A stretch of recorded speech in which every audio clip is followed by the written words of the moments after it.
You ready? What is it? Jimenez Arms Incorporated, Las Vegas, Nevada, USA. Little 22. JA-22 LR. It's about almost as loud as the 9s. We can do a comparison if you'd like. Safety off and then fire.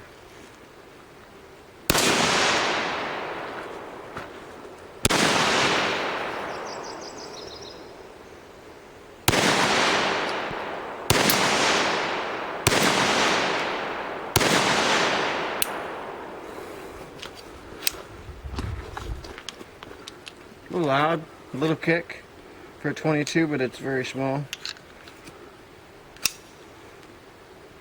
Not bad. The Jimenez Arms JA-22 in 22 long rifle. 13 ounces of fun or a $100 paperweight.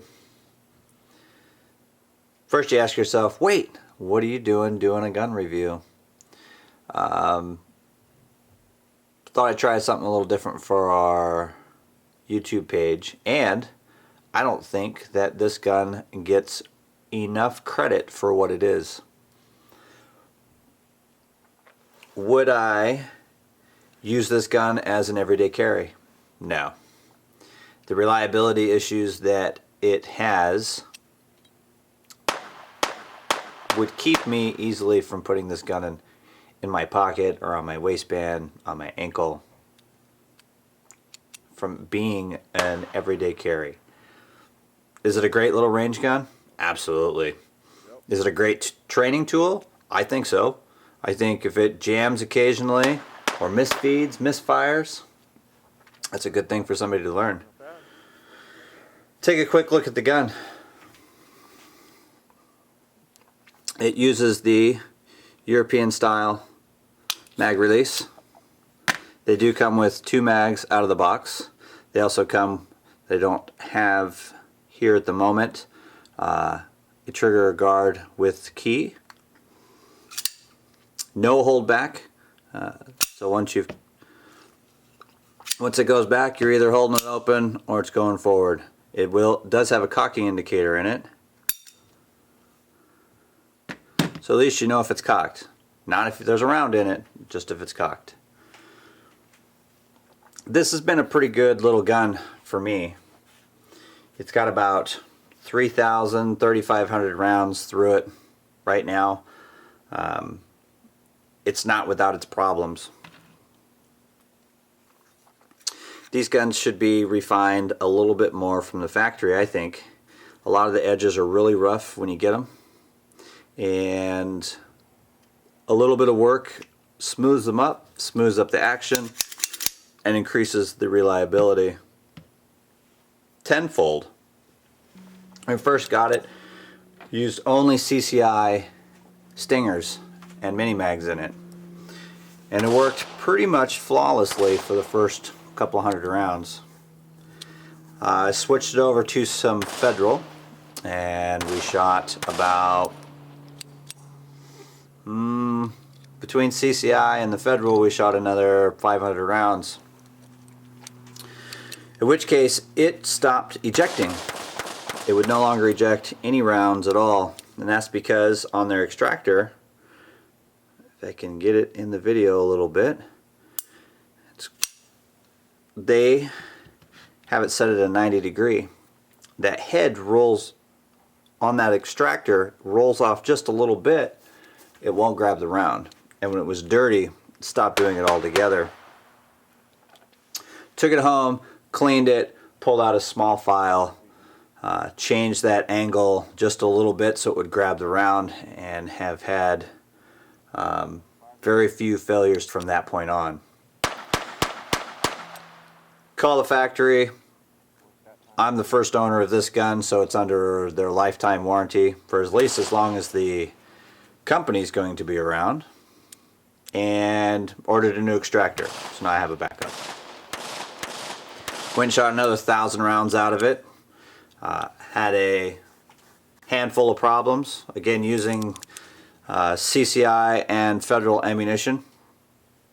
And then the cocking indicator broke off. It doesn't really perfect the performance of the pistol. You just can't see if it's cocked anymore. Shot another couple of 100 rounds out of it. Cleaned the gun, called the factory. They sent out new firing pin, cocking indicator, and we got another 1,000, 1,500 rounds since then. The last time we went out, we used Winchester white box. And with that Winchester white box, they have a little square head. Now, I don't know if I'm going to be able to actually get this in the video. The Winchester is this round and the Federal is this. As you can see, the Federal has a little rounder head than the Winchester. Same thing with the CCI ammo. It's got a little rounder head. So they feed inside the magazine much easier. And the problem we were having was when you load all 6 rounds, 6+1 capacity, it's catching on the front of the magazine when it's being pushed forward, where the Federal and CCI don't have that problem. We used some Remington and didn't seem to have a problem with it, but that was before we used the Winchester, so we weren't looking for that problem. 13 ounces, yeah. The gun is a lot of fun to shoot.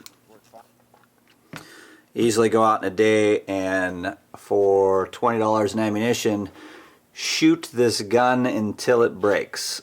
I know I spent $100 on something that is just basically, I don't want to say a toy, but it's just to go out and shoot it. It's to go out and let my kids shoot it, my friends shoot it, and be very inexpensive.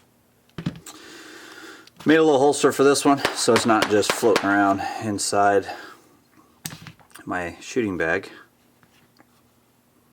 For around $100, I think you could have a nice little pistol if you take a few minutes, clean it up, and understand it. It's not a Walther P22 or a Ruger SR22 by any means. There's a reason why it's 1/3 the cost of those guns. For the cost of 3 of these, you could buy a Ruger or a Walther. But that's okay. It is what it is. It's a $100 plinker. It's not a defensive gun by any means, I don't think. Anyway, thanks for watching. And if you like the videos, please subscribe.